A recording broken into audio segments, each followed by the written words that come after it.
Hi, I'm Steve from Scout Content, and today we're going to talk about some tips and tricks and hacks to make sure content from your phone looks great for media content or instructional videos.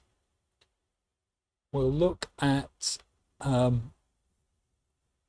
key areas and how to use things you have to hand to help you. And we'll also have a look at some budget kits. So before we actually start making a video, we need to get ready. And to do that, you need to prepare a storyboard or a presentation like this PowerPoint. If necessary, write a script. I highly recommend you do this, certainly for the first couple of times you create a video, no matter how short. You need to get any props or other content ready, and you need to rehearse, or at least run through it a couple of times to make sure you know what you're going to say. If you want to appear as a video insert, like I do here, use OBS. It's a free open source software. That's what I'm using. Or Loom, which has an annual charge and will pop you up in the bottom corner. But there's a free trial of Loom, so you can try that out. Both need setup and a little bit of practice, but there are YouTube instruction videos which will help you with them both. And if you're using PowerPoint or something similar, put a cutout on each slide for the video so you don't obscure the content. It's exactly what I'm doing here. So this is my setup, and it's a full HD setup with a DSLR and a microphone and studio lights. But we'll look at the various parts of this and why they're important and how you can work around those with things you have to hand. So this is a setup which will work pretty much as well as the HD setup I had there. It's an iPhone in a homemade holder with some couple of desk lamps and the microphone, and we'll have a look at how you can put this together. It's pretty straightforward. So, but first, the background. You need to make sure your background is uncluttered and plain and isn't showing anything you don't want it to. So if you've got the classic Zoom politician's bookcase, it's got the right book titles in it, for instance, and so on. Here I'm keeping the background as plain as I can, and if you've got a green screen, so much the better. But do a bit of experimenting and record yourself a couple of times first just to get the right background. So once we've got the background and the script and everything, we need to keep the camera steady because shaky handheld videos look dreadful. In my setup, I use a full tripod to carry the weight of the DSLR microphone, but that's a bit overkill for a phone. So what are the options? Well, here are two different sized tripods that will work for a phone.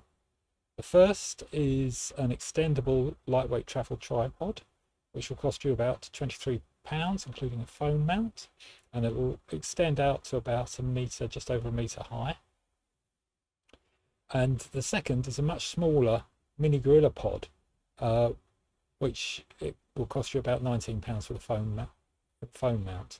The great thing about GorillaPods is you can use them to clamp around a shelf or some other brackets if you want to suspend the phone above what you're working on, if you're demonstrating something. We'll see that in action in a minute. So both of those cost money. You're going to need to wait for Amazon or somebody to deliver. So is there a better way of doing it? Well, you can put something together for free. There's quite a lot of ways that you can do it for free. Basically, all you need is something to hold the phone safely at the desired angle. Paper clips, bulldog clips, paper clips, toilet roll inners, all of these will work. So let's have a look.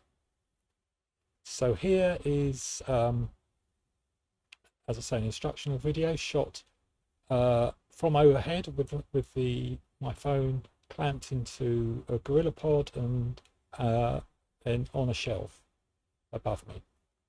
So here we have a toilet roll, I'm going to squeeze the end down to find the sides. I'm going to work out how much I need for the phone, and if I was any good at this and a Blue Peter standard, I'd have made that square. In fact, instead of at an angle, never mind. Cut 2 slots, making sure that they are halfway across. So I'm going to cut down to the line on this side. Need a little bit more on the other side, and then I'm going to cut a second slot. And in doing that, I've now got 2 slits there that I can fold down inside. So do that. I need to make sure that they're level because of my inability to measure properly, but they're not. So I'm just going to clip this one a bit further. It's going to take the work to get that folded down. Does that work? Yeah, that's all. It's okay. So then I'm going to cut across the front, which will create a flap which will hold the phone in place. And you can see I still need just to trim that a little bit more just to make sure the phone's safe.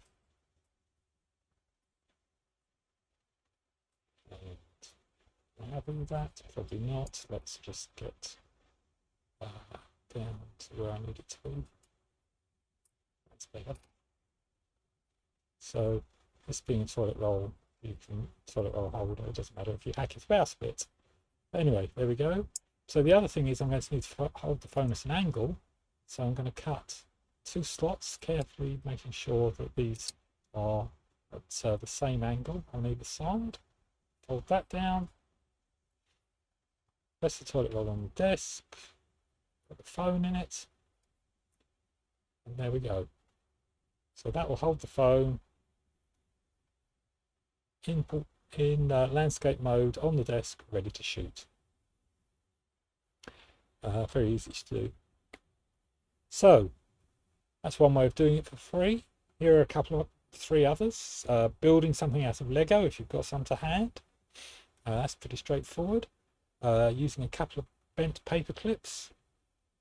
Using a couple of bulldog clips, and here there's a business card between them to keep them at the right distance. Or we could use a paper cup and cut across in the same way as we did with the toilet roll holder. Or here, I want to have the camera in portrait mode rather than landscape mode. So to do that, I need something a little bit more robust. So with 4 bulldog clips like this, bulldog paper clips, you can, and a rubber band, you put the binder clips, 2 small binder clips to the 1 large one, and then the last large one you attach to the handles of the large one, like that. You open the top clips handles and the bottom ones as well, which then, as you can see, gives you the ability to make it stand upright. Put the rubber band around the handles to hold the phone, and put the phone in it. There you go.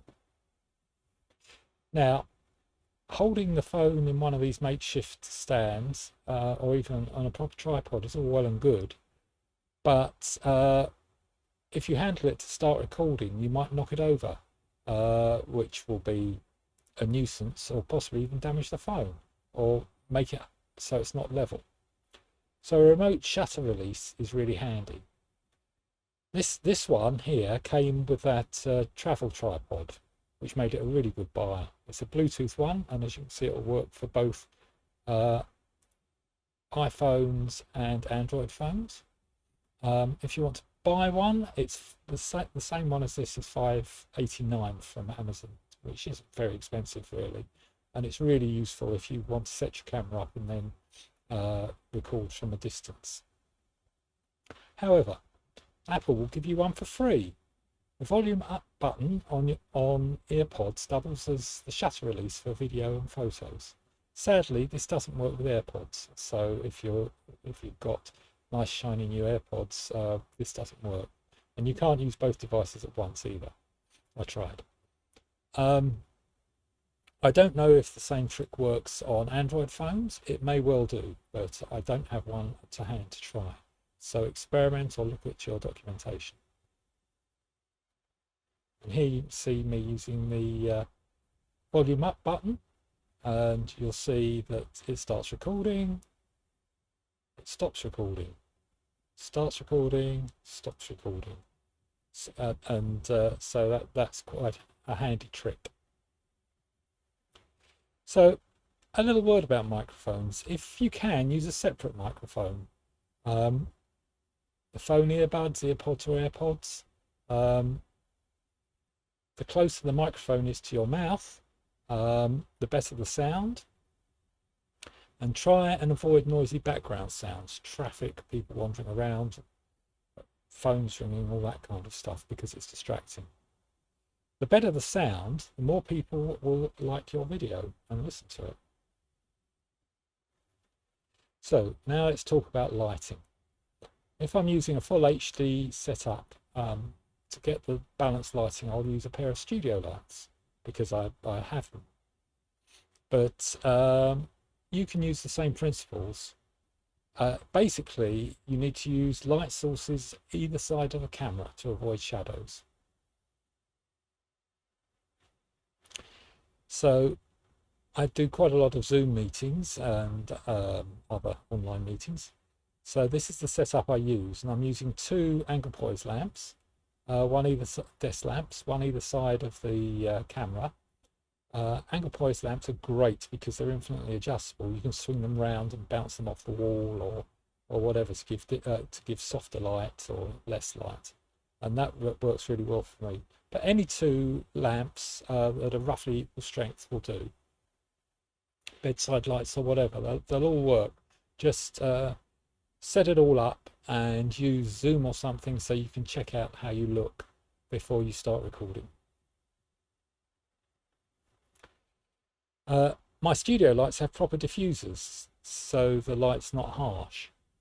There are other things you can use for diffusers. Here I've rigged an old shirt as a very temporary diffuser. It's supported away from the bowl, and that's really important.